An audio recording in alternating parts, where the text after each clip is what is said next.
19 বছর পর নির্ঝরের স্বপ্নভঙ্গের মতো আমার স্বপ্নভঙ্গের গল্পটাও শুরু হয়েছিল এই শহরের এই কোণটা থেকে, কলেজ স্ট্রিট।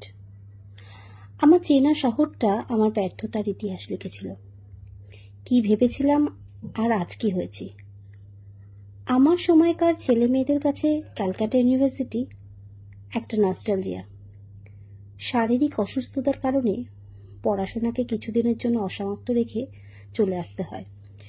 যখনই টিভিতে ইউনিভার্সিটির ছবিটা দেখি বা ফোনে দেখি, চোখে জল চলে আসে।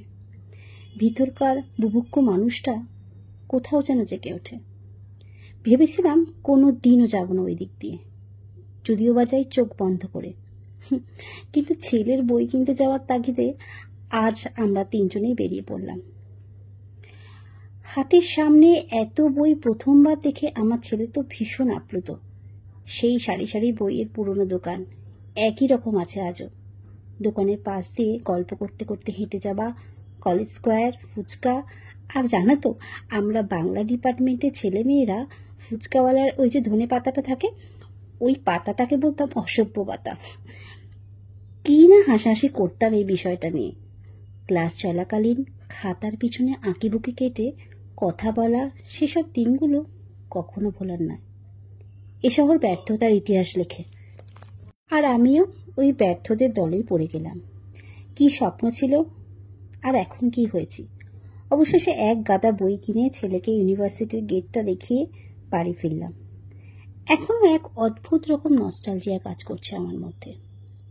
আমার ছেলে ট্রামই দেখেনি কখনো। কখনো কখনো বেহালায় নিয়ে গেছি, কিন্তু ট্রামের সামনাসামনি কখনো হয়নি। এই যে রাস্তা ধরে যাওয়া, আস্তে আস্তে গল্প করা, বন্ধুদের সাথে হাসাহাসি করা, এই যে কলেজ স্কোয়ার, এখানটা তো কতবার দাঁড়িয়ে দাঁড়িয়ে গল্প করেছি, কতক্ষণ ধরে হাহা হিহি করে। যখন ক্লাস অফ থাকতো তখন আমরা কত বন্ধুই এখনো আমার ফ্রেন্ড লিস্টে আছে, কত কেউ হারিয়ে গেছে। মনে আছে, সবার কথা মনে আছে। তাদেরও অনেকেই এখনো পর্যন্ত যোগাযোগ রেখেছে, অনেকে বা যোগাযোগ রাখতেও চায়নি।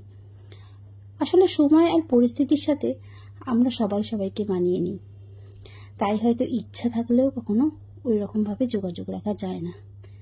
ক্যামেরাটা একটু উল্টো পাল্টা হয়ে যাচ্ছে, অ্যাকচুয়ালি এডিট করতে গিয়ে সমস্যাটা। আর এই যে ফুচকা, এই ফুচকাওয়ালার কথাই বলছিলাম। এখন হয়তো আগে যে বিক্রি করতো এখন সে আর করে না। এখানে কোনো একটা অনুষ্ঠানের জন্য প্যান্ডেল হয়েছে, আর এখানে সাঁতার শেখানো তখনও চলতো, জানো তো, দুপুরের দিক করে তখনও এইরকমভাবে সাঁতারের ট্রেনিং চলতো এখানে। আমরা কতবার দাঁড়িয়ে দাঁড়িয়ে ওখানে দেখেছি। আসল কথা, এই অনুভূতিগুলো একান্তই আমার। এগুলো হয়তো শেয়ার করা যায়, কিন্তু কাউকে সেভাবে বোঝানো যায় না। পরিবেশ, পরিস্থিতি, সময়, মানুষ সব কিছুই আস্তে আস্তে পাল্টে যায়, আমরাও পাল্টে যাই। সংসারের চাপে কত পুরনো কথাই আজ আর মনে পড়ে না, কিন্তু কিছু কিছু জিনিস তো সত্যিই স্মৃতির মণিকোঠায় রয়ে যায়। তোমাদেরও অনেকেরই অনেক রকম স্মৃতি আছে। আমার ছেলে তো এই গেটটা যখন দেখাচ্ছিলাম, যদিও তখন অন্যরকম একটা গেট ছিল, এখন গেটটা একটু চেঞ্জ হয়েছে ইউনিভার্সিটির। আমার ছেলে বিশ্বাসই করতে চাইছে না যে এইখানে তুমি পড়তে। বারবার একই কথা রিপিট করছে, তুমি এইখানে পড়তে। কেন জানি না, ওকে যখন ওমেন্স কলেজটা বারবার, অনেকবারই দেখেছে আমার ওমেন্স কলেজ, বারবার দেখিয়েছি, তখন ওটাই ওর মাথার মধ্যে ঘেটে গেছে। আর এখন যে তার পরবর্তীকালে যেখানে ছিলাম সেটা আর কোনোদিনই ওকে দেখানো হয়নি। আজ এভাবেই সারা দিনটা শেষ হয়েছে। একটা পোস্ট দিয়েছিলাম 19 বছর পর। সত্যি আজ 19 বছর পর ছেলেকে নিয়ে আমার পুরনো স্মৃতির দোরগোড়ায়। ভিডিওটা তোমাদের কেমন লাগলো অবশ্যই জানিও। আমিও বই কিনেছি, রবীন্দ্রনাথের গল্পগুচ্ছ। পুরনো বইটা ছিল, কিন্তু কোথায় যেন হারিয়ে গেছে সময়ের সাথে। আবারও পড়বো নতুন নতুন করে। কতবার যে গল্পগুলো পড়েছি বলে বোঝাতে পারবো না। আসলে পড়তে খুব ভালোবাসতাম একটা সময়। এখন ফোন, মিডিয়া সমস্ত কিছুই যেন নষ্ট করে দিয়েছে।